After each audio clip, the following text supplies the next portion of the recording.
এই ফ্রিজের এত যত্ন নিয়ে কি হবে? মা তো এই ফ্রিজ বদলে আরো বড় ফ্রিজ আনছে।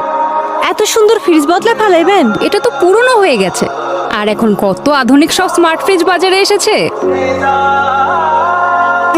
আপা, হুম একটা কথা কই। বলো। খালাম্মায় যদি আমার ফ্রিজটা দিতেন, তাহলে আমি বেতন থেকে আস্তে আস্তে টাকা শোধ করে দিতাম। খুব বেতনের বাহাদুরি হচ্ছে না? যা কাজে যা।